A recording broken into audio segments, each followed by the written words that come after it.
5 Things You Didn't Know About The Godfather. The 1972 crime movie The Godfather, helmed by Francis Coppola, chronicles the Corleone mafia family and follows the transformation of the patriarch's reluctant son into his rightful position as a mafia leader. The film won 3 Oscar awards and got 7 other nominations, and for a time, it was the highest-grossing film ever made.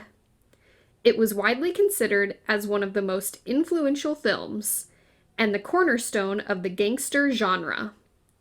Read on to learn what happened behind the scenes of one of the most remarkable films ever made, and the work poured in to give it the fame and reputation it has today. 1. Paramount Pictures didn't want to cast Marlon Brando.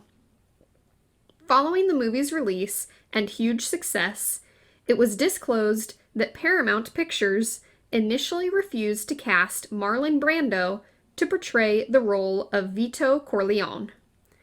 They suggested British actor Sir Laurence Olivier to play the character of the Godfather. But a lurking Francis Coppola made his way and lured Marlon Brando into a screen test that wowed the studio and bagged him the role. As such, Paramount Pictures couldn't be more grateful after they realized that Brando perfectly fits the iconic role. From his voice to his confident behavior, Coppola knew that no actor would have been better for the Godfather role than Brando. 2. The horsehead scene was real. Remember the infamous scene with the horsehead? It has been regarded as one of the most historic scenes of the gangster genre films. When producer Jack Woltz wakes up to a beheaded horse in his bed after rejecting a request from the Corleones, it establishes the mood for the rest of the movie. Unexpectedly, Paramount Pictures wanted Coppola to use a decapitated horse head, but he refused to utilize the dummy he was provided.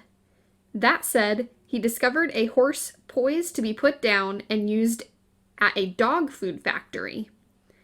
So he asked the owners if he could get the head, to which they agreed, and subsequently sent him the head of the horse on dry ice. 3. Many actors consulted with real mobsters. Did you know that famous actors Al Pacino, James Caan, and Robert Duvall used real mobster consultants? They talked and hung around legit mobsters to get ready for their roles. They spent time observing their mannerisms, behavior towards each other, to outsiders, and to their environment, to play their roles as realistically as possible. One of the significant things that James Caan observed was how frequently they touched themselves, from adjusting their ties and shirts to fidgeting with their crotches. Caan noticed that real-life mobsters were always fond of touching themselves.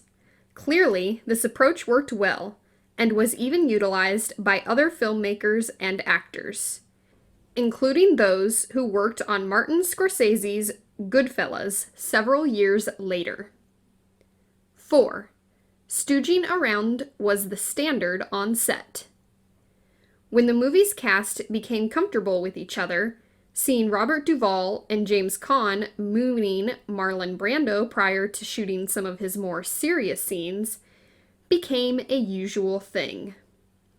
While it was amusing for the involved actors, the rest of the cast and crew could have left without seeing the actors' bottoms on a regular basis.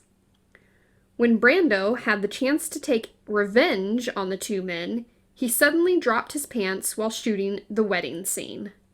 But this time, it was more than just the number of people in the set that witnessed his humorous act. Tons of extras were also present. 5. Al Pacino wasn't the first choice for Michael Corleone's character. Believe it or not, Al Pacino wasn't the studio's original choice for the complex character of Michael Corleone. Although Pacino's performance proved to be one of the most significant in the film and set him apart as an amazing actor, he almost missed the chance to be part of the popular movie. Among the actors who were initially favored by Paramount Pictures were Dustin Hoffman, Robert Redford, Jack Nicholson, and Warren Beatty. Even James Caan auditioned for the role, along with Martin Sheen, among other actors. Fortunately, Pacino earned the role and ended up impressing Paramount Pictures. Thank you for watching.